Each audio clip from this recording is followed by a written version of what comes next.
Hi guys, it's Stefan and welcome back to Halo.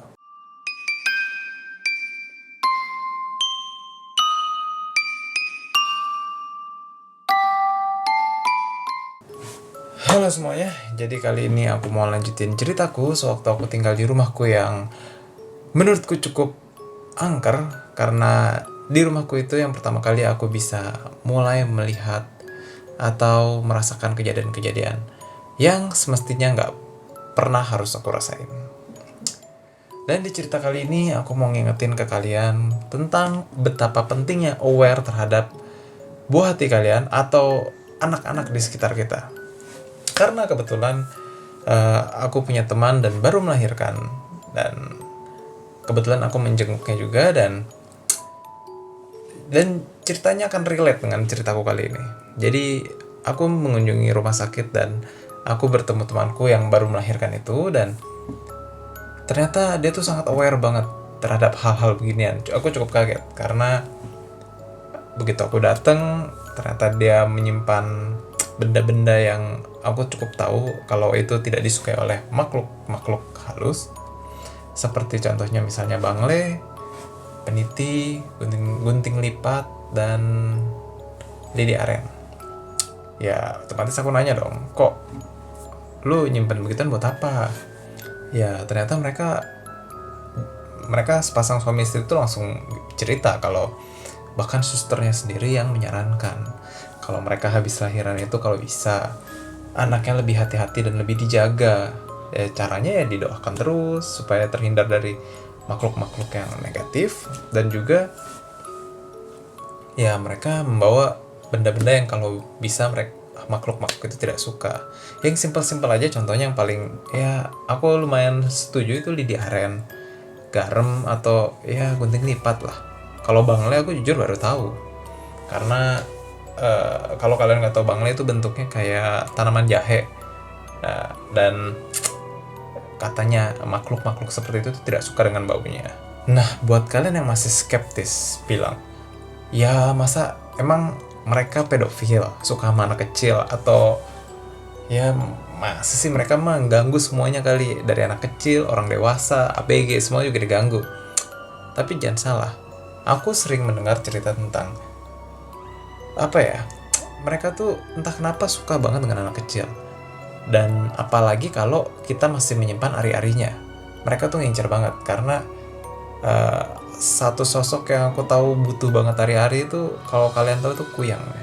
Kuyang itu butuh makan ari-ari bayi, yang aku tahu ya. Kalau salah maaf. Tapi memang sepengalamanku, dan memang kata orang-orang juga, anak kecil adalah sasaran empuk bagi mereka. Aku juga gak tahu kenapa, tapi menurut logikaku,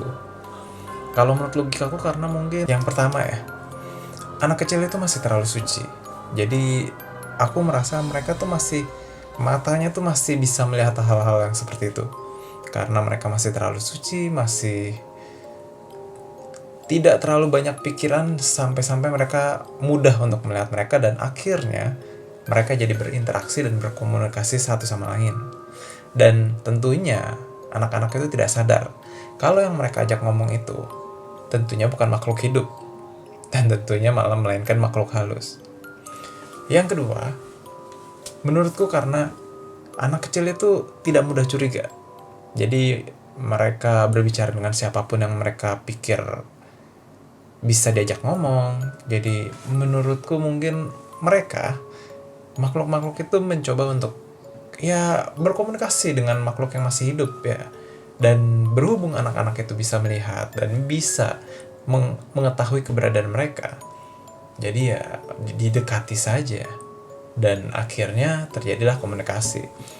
Jadi yang pertama karena masih terlalu suci, yang kedua juga anak-anaknya tidak punya rasa curiga, dan yang ketiga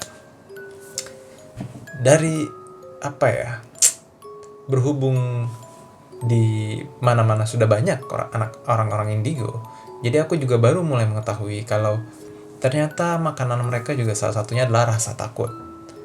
Dan di situ menurutku make sense kenapa anak-anak juga sangat sering bertemu dengan mereka, karena ya anak-anak masih punya rasa takut yang sangat tinggi kalau mereka udah mulai ketakutan dibanding orang dewasa. Orang dewasa bisa marah, bisa nggak peduli, bisa stres. Anak-anak bisa apa? Aku juga masih ingat waktu masih anak-anak itu, ya taunya cuma seneng, nangis, takut, sedih. Nggak ada lagi tuh yang namanya stres, ambisi. Tuh menurutku pas waktu anak-anak sih sangat nggak ada emosi-emosi yang serumit orang dewasa. Maka dari itu, yang aku juga pernah alamin ketika aku ketakutan, ditakut-takuti oleh mereka, itu takutnya itu maksimal banget. Nggak seperti sekarang, ketika aku ditakut-takuti aku masih bisa berdoa, ngedumel, atau malah menantang balik. Tapi sewaktu aku masih kecil, sewaktu aku ditakut-takuti, dan ketika juga aku melihat adikku ditakut-takuti, itu yang aku rasakan itu cuma takut. Mau ngomong gak bisa, mau ngomong takut gak dipercaya orang, takut dibilang mengada-ngada. Jadi ya cuma ada rasa takut dan rasa senang aja yang dulu aku pernah alamin. Gak ada rasa-rasa rumit seperti ketika aku sudah dewasa. Makanya aku berpikir dengan logika, ya ketiga hal tersebut wajar kalau memang ternyata makaku halus jadinya lebih mengincar anak-anak dibanding orang dewasa. Karena ya memang anak-anak target yang tepat buat mereka, entah mereka mau berkomunikasi atau entah mereka mau menyerap energi rasa takut. Nah, untuk masalah kasus ini, aku bisa sedikit bercerita. Waktu masih kecil, sebelum aku mulai diganggu, sebelum aku mulai berinteraksi dengan mereka, untuk catatan, aku bukan anak indigo. Jadi yang ku alamin aku yakin karena hanya murni ditakut-takuti oleh mereka, dan mungkin karena memang jumlah energi mereka terlalu banyak dan terlalu besar sehingga mereka bisa menakut-nakuti. Jadi reminder ya, aku bukan anak indigo, hanya sering bisa merasakan aja. Dan sebelum aku benar-benar bisa, korban-korban yang aku lihat benar-benar berinteraksi itu mbakku dan adikku. Tapi untuk kalau udah sekarang, adikku sama aku sangat-sangat lebih sering aku yang diganggu. Tapi aku ingat banget dulu itu sampai adikku itu butuh penanganan khusus dari orang tuaku karena memang benar-benar diganggu habis-habisan. Dan ceritanya itu bermula dari waktu kecil itu adikku tuh sering bengong, ngelihat ke sudut mana sendiri. Dan adikku tuh juga sering berkomunikasi sendiri tapi nggak ada lawan bicaranya gitu. Dan awalnya kita sekeluarga ya membiarkan, mungkin dia punya teman imajinasi sendiri. Sampai suatu ketika hal itu ketika sudah didiamkan lama-lama malah semakin jadi-jadi. Yang tadinya masih suka ketawa-ketawa sendiri, sekarang adikku malah mulai ketakutan, mulai menangis, dan mulai menjerit-jerit seperti tidak ingin melihat sesuatu. Awalnya yang menyadari itu mbakku yang selalu menemani adikku. Dari mulai gerakan-gerakan mainan-mainannya bergerak sendiri, kedorong sendiri atau terjatuh sendiri, sampai ke adikku menjerit-jerit sendiri. Sudah berada di fase adikku itu sudah mulai sering banget ketakutan. Akhirnya mbakku itu mulai menceritakan ke orang tuaku. Ya jujur aja, orang tuaku benar-benar gak percaya. Di cerita pertama dan kedua aku itu kan sudah aku kasih tahu ya, kalau aku bicara ke kedua orang tuaku dan ya tanggapannya, hari ini masih ada hantu, itu gak mungkin. Ya mereka sih percaya, tapi itu kayak ya gak mungkin lah kita itu berinteraksi dengan mereka, itu hal yang seperti mustahil. Tapi ya akhirnya karena mbakku yang berbicara dan meyakinkan banget, akhirnya mau tidak mau orang tua aku, bukan orang tua sih, lebih ke mamaku, akhirnya ya mau gak mau percaya dan akhirnya mencoba memanggil temannya. Yang waktu itu tuh temannya itu indigo, dia bisa ngelihat. Tapi seingatku temannya itu gak bisa mengusir atau gak bisa berkomunikasi dengan baik lah, hanya bisa ngelihat ini ada di mana seperti itu. Akhirnya beberapa hari setelah mbakku bercerita kalau adikku itu sudah mulai sering mengalami gangguan, akhirnya mamaku itu mendatangkan temannya. Namanya kalau gak salah ingat itu Tante Linda.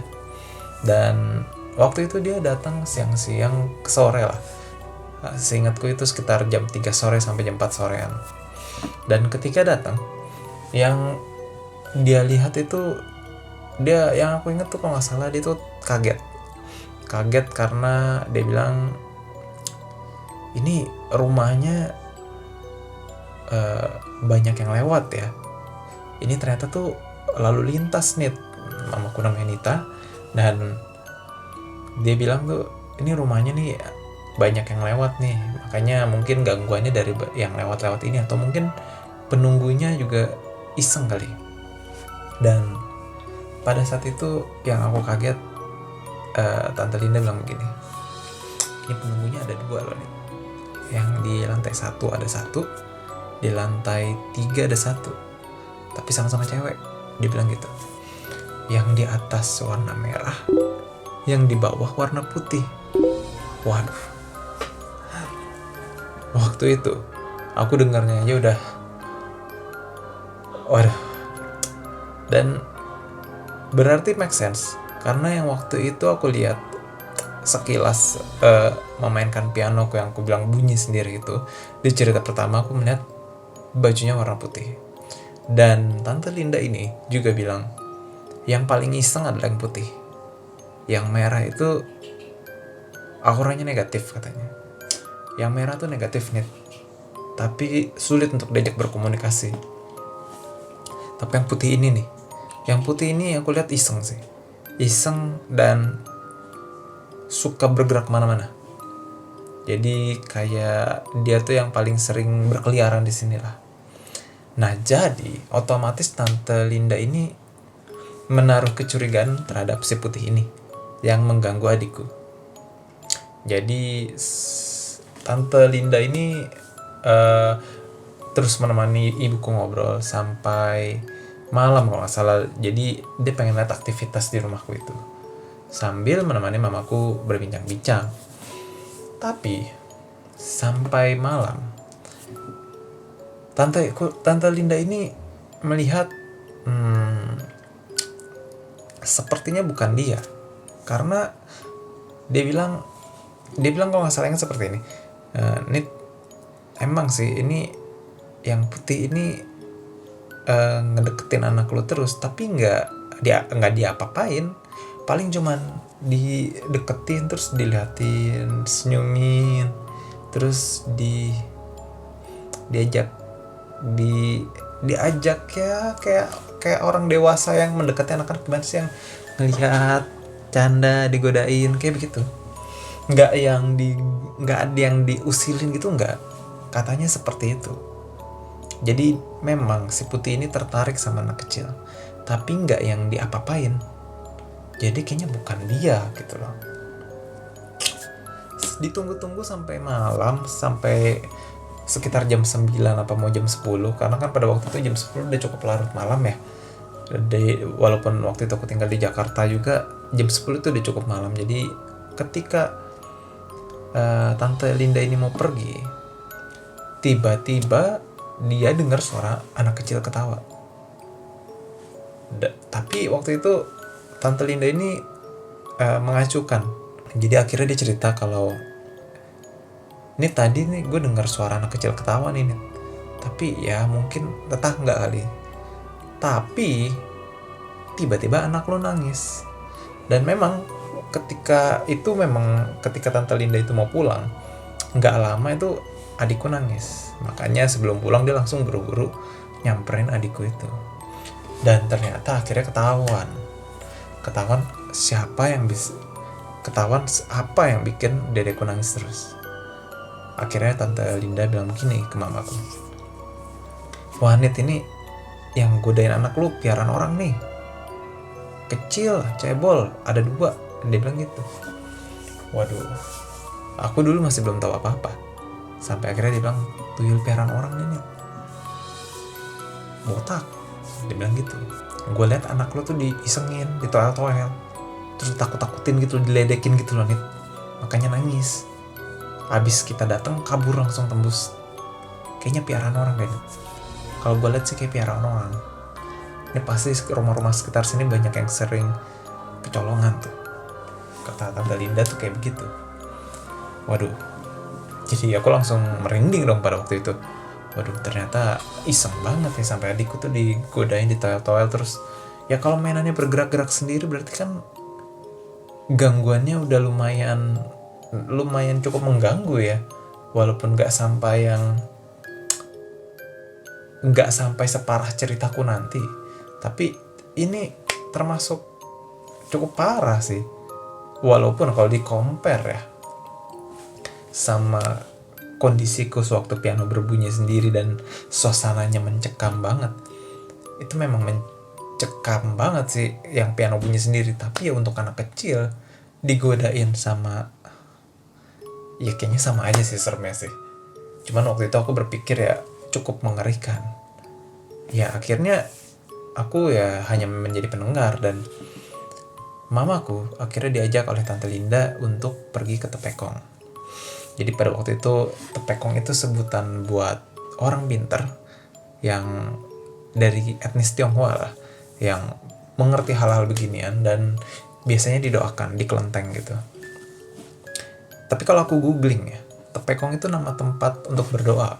Jadi ya ini anggap aja Tepekong ya, maksud kita orang pinter lah, tapi dari kalangan etnis Tionghoa pada zaman dulu. Nah, singkat cerita, akhirnya keesokan harinya mamaku itu benar bawa kayak semacam kertas. Kertasnya itu dilipat sekecil inilah, sekecil ini. Lalu dikasih ada tulisan-tulisan, kertasnya berwarna merah. Terus ditulisin kanji-kanji Mandarin gitu. Lalu dibungkus plastik dan ditempel di atas pintu-pintu yang di tempat dimana mau ditaruh. Yang aku ingat ada 3, nggak tahu ya kalau lebih, tapi yang aku lihat ada 3. 1 di kamar adikku tempat tidurnya, yang kedua di kamar mamaku, yang ketiganya lagi di lantai 3 di tempat mbakku. Jadi lantai satu nggak ditaruh sama sekali, karena lantai satunya itu dulu rumahku itu adalah salon, jadi nggak mungkin lah mamaku mau taruh hal-hal begituan, jadi takutnya kan kelihatan orang nggak enak. Nah, setelah ditaruhkan kertas itu, memang kondisi adikku itu menjadi normal, nggak ada rusuh lagi, nggak ada. Tapi nggak lama setelah itu, Mbak Siti mengundurkan diri dari pekerjaannya. Dia bercerita seperti ini. Ren, tahu nggak? Mbak tuh diganggu terus loh. Waktu kalian tuh pasangin tuh kertas apa itu? Aduh, Ren. Tiap malam tuh yang Mbak didatengin loh. Itu kata mbakku kayak gitu. Jadi katanya itu setiap tidur, jadi dia tidur, dia bermimpi kalau dia sedang tidur, tapi ada yang memperhatikan dari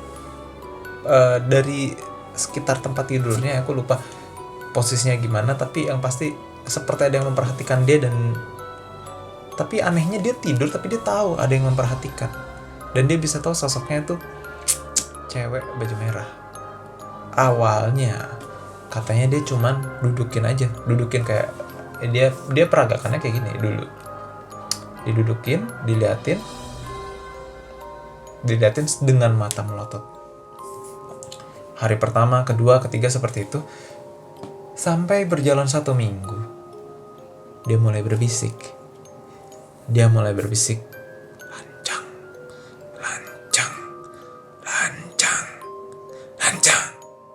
Dia mulai berbisik seperti itu, tapi ya suara cewek, bukan suara cowok. Ya, pokoknya seperti itulah. Jadi mbakku tuh merasa benar-benar ketakutan, seperti dia diteror sesuatu. Sampai klimaksnya yang bikin dia sampai mau berhenti, setelah beberapa hari kemudian setelah diteror. Jadi ini mimpinya nggak setiap malam ya, tapi sering gitu loh. Jadi mungkin seminggu bisa 3 kali, dan seperti itu terus. Dan setelah lancang-lancang itu, akhirnya dia dimimpikan lagi, tapi semakin mendekat. Seperti kayak dia bilang muka tatap muka gitu loh. Jadi dekat gitu, kayak ini muka dia. Dan kayak dilihat, diperhatikan itu lebih intens gitu loh, lebih ekstrim. Tapi walaupun nggak ada sentuhan fisik apapun, tapi seolah-olah ingin diserang mbakku itu. Jadi aku bayanginnya aja udah lemes ya, gimana yang ngalamin ya. Karena jujur aja, mbakku itu tidurnya memang di kamar yang ada si merah, sementara aku nggak pernah tidur di situ dan nggak pernah mau. Walaupun aku tahu, tapi aku nggak pernah mau. Aku tidur di lantai 2 yang katanya memang itu tempat lalu lalang, tapi nggak sampai yang tidur di tempat persisnya yang ada sosoknya. Jadi ya kalau aku ingat-ingat pastinya kalau digituin yang sabar yang pas itu. Dan sejak mbakku itu pergi dari rumahku dan aku juga mulai mencari asisten rumah tangga yang baru, gangguan-gangguan yang aku tahu itu semakin ekstrim. Sampai-sampai aku juga kena kecipratan dan malah aku menjadi sasaran utamanya. Dan di cerita berikutnya, aku akan melanjutkan cerita ini dengan cerita tentang dimana aku meng-hire asisten rumah tangga baru, namanya Mbak Fitri. Dan di situ nantinya aku akan menceritakan apa yang Mbak Fitri alamin dan bagaimana itu orangnya Mbak Fitri itu. Aku punya banyak asisten rumah tangga, tapi hanya beberapa yang gue ingat. Karena yang beberapa itu yang benar-benar punya kisah kelam bersama si merah. Ya kenapa selalu asisten rumah tanggaku si merah, dan sementara aku dan adikku nantinya akan seringan bertemu si putih? Karena memang asisten-asisten rumah tanggaku itu ya tidurnya di lantai 3 itu tempat si merah. Dan kalau boleh aku gambarkan, lantai 3 itu benar-benar gelap. Jadi kayak rumahnya benar-benar lantai 3 itu masih nyambung ke atap lah. Jadi benar-benar kecil, gelap, dan nyaman sih, tapi gelap gitu loh. Dan masih pakai kayu gitu loh, yang bukan tembok. Jadi benar-benar agak kusam lah suasananya. Ya makanya asisten rumah tanggaku itu diganggunya dengan si merah terus. Yang kata Tante Linda itu, si merah itu dibandingkan dengan si putih itu hanya ya cuman sekedar hantu iseng lah. Sementara si merah itu katanya lebih ke yang penuh dendam, yang membawa pengaruh negatif, dan itu yang bikin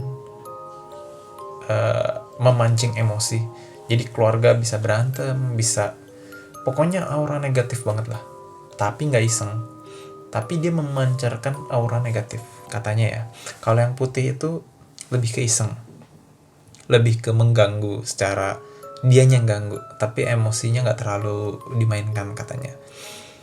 Tapi walaupun terlepas dari si putih dan si merah itu, di rumahku itu karena berhubung tempat lalu lalang, jadinya ya banyak di sana banyak yang berlalu lalang. Tapi katanya dijagain sama si merah. Jadi bisa dibilang dia yang berkuasa di situ. Ya, dan si putih tentunya. Tapi aku pun sering bertemu dengan sosok-sosok yang bukan si putih dan si merah di sana, karena ya entah karena aku disengin atau bagaimana. Dan akan aku ceritain di kisah-kisah berikutnya. Dan untuk video kali ini aku nggak capek-capek untuk selalu mengingatkan buat ya kalian yang punya anak, walaupun kalian mau skeptis atau mau kalian nggak percaya, aku udah benar-benar sering mengalami.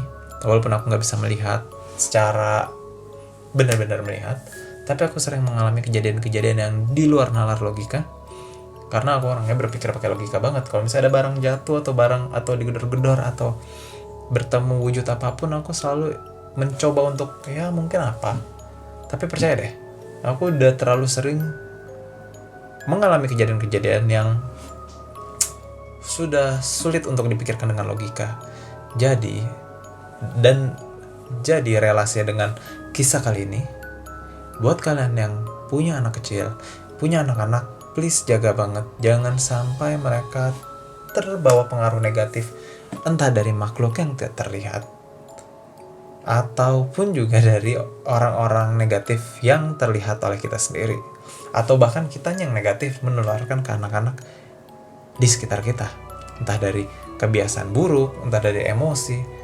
Ya, sebisa mungkin kita jaga, entah jadi teladan yang baik, atau juga dengan benar-benar memberikan arahan, ya menjadi teladan entah dari perilaku kita dan juga mengajarkan kebenaran agama kita masing-masing, agar menurutku, agar setidaknya dia tumbuh di jalan yang benar dan tidak terpengaruh oleh hal-hal yang tidak semestinya. Buat kalian yang pernah mengalami kejadian yang sama dengan yang aku alamin, dan buat kalian yang punya cerita yang sama seperti yang aku alamin, boleh komen di bawah ini. Aku pengen banget dengar pendapat kalian tentang ceritaku kali ini, dan share ke teman kalian kalau kalian punya teman yang menyukai cerita-cerita seperti ini, atau kalau teman-teman kalian juga punya cerita yang mirip seperti ini, bagikan. Dan aku pengen banget dengar cerita dari kalian atau teman-teman kalian, dan supaya nggak ketinggalan ceritaku berikutnya, dan sebagai bentuk dukungan untukku juga supaya masih mau meluangkan waktu untuk bercerita, please like dan subscribe channel ini supaya aku tahu kalau kalian mendukungku untuk terus bercerita. Oke, akhir kata, see you next time. Bye bye.